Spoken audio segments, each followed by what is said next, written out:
Now turn to Section 3. Section 3. You will hear two students called Tony and Phoebe talking Phoebe's paper, Attitudes Towards Study Among 11 and 12-year-old Pupils.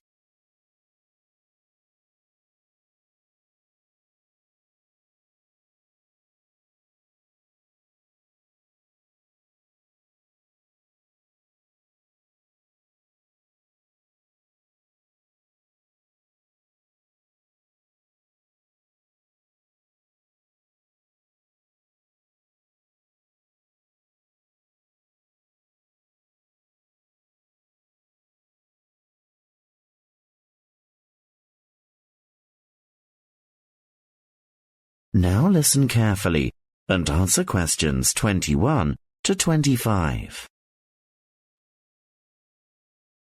So how did you get on with your school-based research, Phoebe? Well, it was exhausting but really valuable. Good. What was the specific focus you chose? My title is Attitudes Towards Study Among 11 and 12-year-old Pupils. Right, and what made you choose that focus? Well, that's a bit difficult. Lots of my classmates decided on their focus really early on. Mainly on the basis of what they thought would help in their future career, in their first year's teaching. So that's what helped you decide? Actually, it was that I came across a book written by experienced teachers on student attitudes, and that's what motivated me to go for the topic.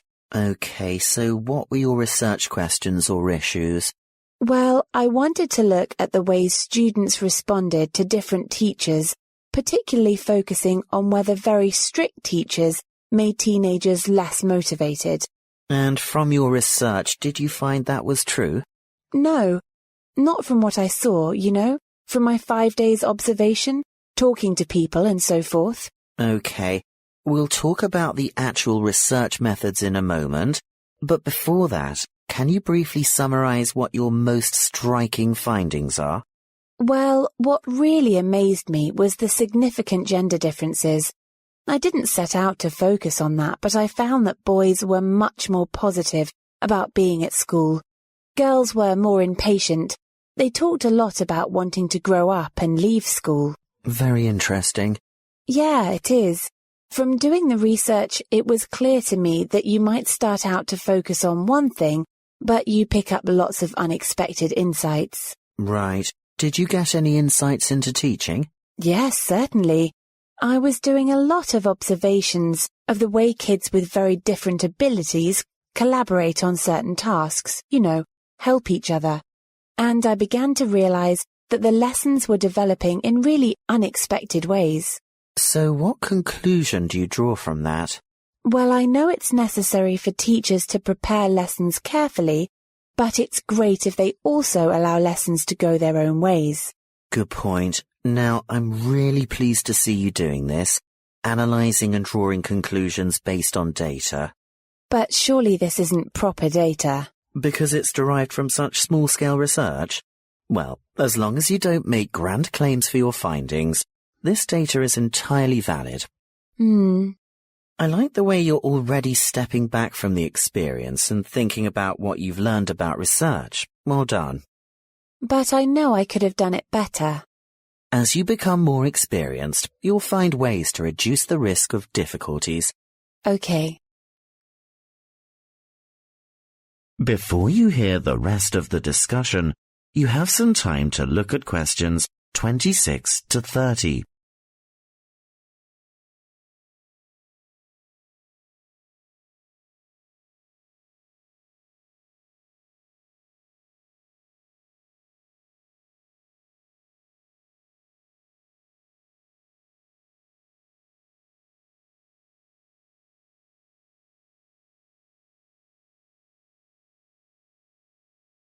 Now listen and answer questions 26 to 30.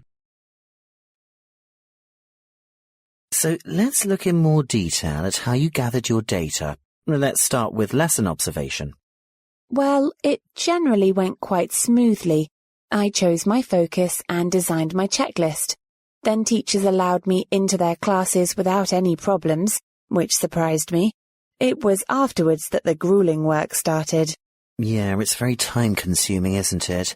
Making sense of analysing your observation notes. Absolutely. Much more so than interview data, for example. That was relatively easy to process, though I wanted to make sure I used a high-quality recorder to make transcription easier, and I had to wait until one became available. Right, and did you interview some kids as well? In the end, yes. I talked to 10, and they were great. I'd imagined I'd be bored listening to them, but... So it was easy to concentrate? Sure. One of the teachers was a bit worried about the ethics, whether it was right to interview young pupils, and it took a while for him to agree to let me talk to 3 of the kids in his class, but he relented in the end. Good. What other methods did you use?